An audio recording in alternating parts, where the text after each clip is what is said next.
Hey, this is Matt. Once again, welcome back to another video. Another paid request. It's time for Nate. Thank you so much for that. And for those interested in requesting any type of videos, topics, reactions, commentaries, what have you, feel free to send it either directly to my PayPal or join my Patreon. Both links are down below in the info box. And this is for the film Roman J. Israel Esquire. Can't even talk right. Came out in 2017. This is one of those films you tell is a very Oscar baity movie, which I think Denzel was nominated. And Denzel Washington's a great actor. I mean, I love him in Virtuosity. That'll always be a personal favorite of mine, of his. But he did a good job in Training Day. He did a good job in Men on Fire, Deja Vu, Glory, many upon many movies. And he plays a guy who, how do I put it? He's very socially awkward, but he's also a savant. And he knows a lot about the law. He has this kind of two-man firm where the one guy does all the stuff up front, but he's in the back. He knows about briefs and motions. He works behind the scenes. But the other guy had a heart attack, so now he's got to be more upfront. And we see how he knows a lot about civil liberties and the law, but doesn't quite know how to deal with people. He doesn't like plea bargains because he thinks it's an easy way for lawyers to get out of deals or win. And he really wants to try to fight for his clients, but one time he tries to do that, and instead he gets held in contempt. So, because his partner had a heart attack, because he comes to find out that the firm was not doing that well, in fact, they were losing a lot of money and they're broke, it's going to close down. Colin Farrell, who knew the other guy, he comes in, and Colin Farrell is going to take over. Pretty much Denzel's out of a job, but Colin says, listen, you're smart, you know how to memorize stuff, you have a good memory, love to have you. And Denzel's like, no, you're just like all of them. Tired of plea bargains, things of that nature. So he tries to find another job. He can't. He tries to find a job with this activist, which they have a little bit of romance later on. But ultimately he takes a job with Colin Farrell. One thing leads to another. There's this case with a guy who says, listen, I could do a plea bargain where I'll tell you about this other guy. Denzel is not supposed to say anything about it. He's supposed to do what Colin Farrell says, but he takes it in his own merit to say, listen, no, don't want to do a plea bargain. And because of his social awkwardness, he insults the lady on the other line of the phone. She gets pissed, hangs up on Denzel. And because of his awkwardness, because of his screw-ups, that guy who could have had protective custody, which is what he wanted, doesn't have it now. He gets killed as a snitch. And Colin Farrell, rightfully so, gets absolutely pissed off saying, this guy's dead. You pissed on this one girl's deal. The relative of the guy who died, they might sue us. I can't fire you, but I don't have you on retainer. And Colin Farrell was rightfully pissed. And I thought Colin Farrell did a fine enough job. You know, I've mentioned in the past about Colin Farrell. I just didn't want to see him in every movie, like Total Recall remake. But I would say between the two, I like Colin Farrell more than Mark Wahlberg, which that's a guy who gets used even more of a too much quality. Let's say between the two, I would say I like Colin Farrell more. I liked him in Tigerland. He was good in The Batman. He did a fine enough job here. I liked him in Daredevil, the 2003 film.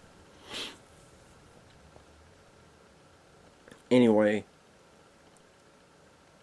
so because of all this stuff, because of, you know, his partner having a heart attack, because this guy died, because he screwed up, because of getting the third degree from Colin Farrell, he's, spoiler alert, he says, fuck it.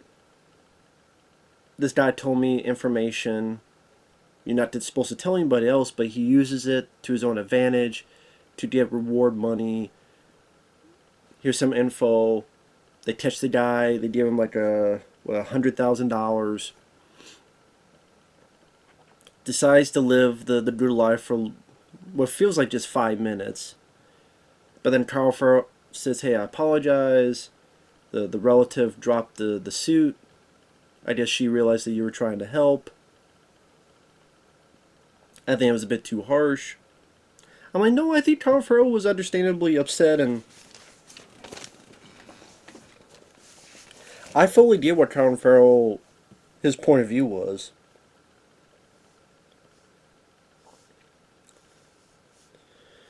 And Colin Farrell kind of has this change of heart that kind of comes out of nowhere, where at first he didn't want to talk about Denzel's, the briefs that he has. I'm talking about underwear. Is that underwear fetish movie? Talk about the briefs, like his papers about plea bargains. Something needs to change about that.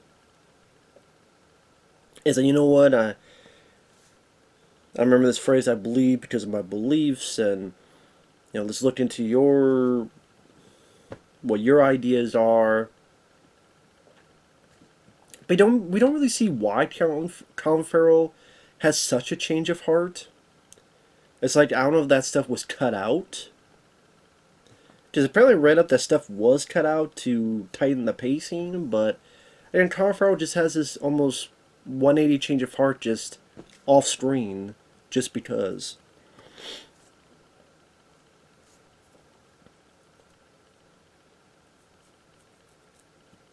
And so, lo and behold, the next case is the guy that Roman J. Israel Esquire turned a dime on. The guy knows it because he's like, listen, the only guy that guy told was his lawyer, and he was you. You're done. You're not going to know when. I'm going to be in here forever, but you're done. So now Denzel's paranoid. At one point, he's having a U-Haul truck. He thinks someone's coming after him, but he goes off the road, and it's not. It's just someone, just a regular person. Ultimately, he goes a bit nuts. He's typing up his own, I needed to be disbarred. I'm going to turn myself in. Has one more conversation with Colin Farrell, as well as the activist. And spoiler alert, I try to see this coming a mile away with this type of film. He's walking, someone comes up, shoots him, he dies. Colin Farrell's going to take all the papers that Denzel wrote, go on with them. The movie ends.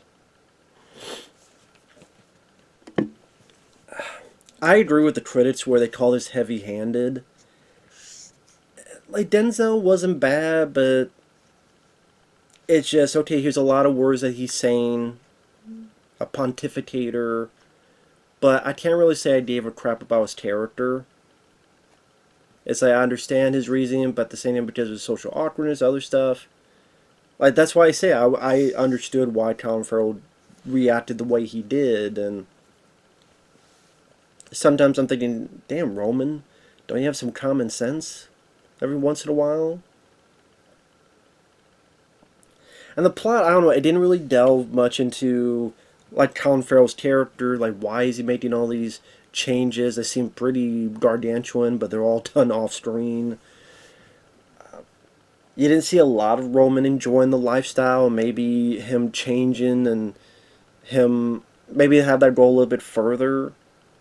Enjoy the money a bit more, and see really a change of pace where he doesn't want he gets away from his beliefs and what he stood for before, and maybe in a way that's making him more successful and make him do better. Maybe gets another firm, maybe gets this and that. More of a rise before the fall. And it just felt like one of those movies, yep, it's going to be one of those movies where the guy dies at the end to be more poignant or more important or more Oscar caliber. Because the guy died. His death will mean something. I just felt, just one of those films that just, well, I didn't dislike it as much as 7 Pounds with Will Smith. It felt like one of those movies that was purposely made to hopefully get some Oscar buzz. And the thing is, the director did a film called Nightcrawler with Jay Jonah, which I liked a lot more. That one felt a lot more warranted, a lot more earnest, a lot more. If it had like a better flow to it, that was a much more interesting movie. I'll put it that way. Nightcrawler for the same director was a lot more of an interesting film compared to this. At least that's my opinion. At least I think it's the same director. I believe so. I guess if you're a hardcore Denzel Washington fan, you know what? If I want to see a movie with lawyers, I'll go watch Injustice for All with Al Pacino. When it's still about the ideals and or True Believer with James Woods and Robert Downey Jr.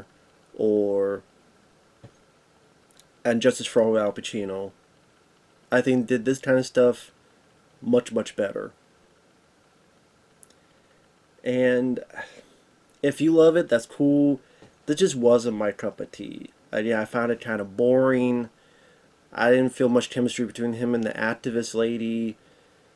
I did stuff with Colin Farrell. I don't know if a lot of his stuff got cut out with the cutting down of the plot, cutting down the story. The ending just felt ready for those Oscar buzz. I don't know how else to put it. If you're a diehard Denzel Washington fan, you already gave it a look or you will. It's just his other Denzel films I'd rather easily watch over this. I didn't feel a whole lot of meat to the matter. It makes it want to sound like there is, but I just didn't feel as much compared to other movies. I mean, the way it begins is him typing and there's fucking choir music to try to elevate how important this is. We got choir music in the back. He's typing. And he's like talking about how he says he types his name and how I need to disbar myself and I need to disbar myself from the human race because I'm a hypocrite. Heavy-handed.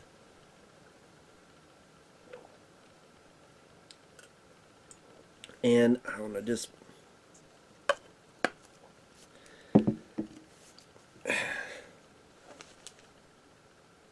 Denzel does not give a bad performance. Colin Farrell does not give a bad performance. I just did not give a shit about the plot, the story, or its Oscar baitiness. Sometimes there are films that feel that way, but the more like Shawshank Redemption feels earned and more concrete and more natural in its flow and its story. This wasn't for me. But thanks once again, Nate, and we'll see you guys later. Bye-bye.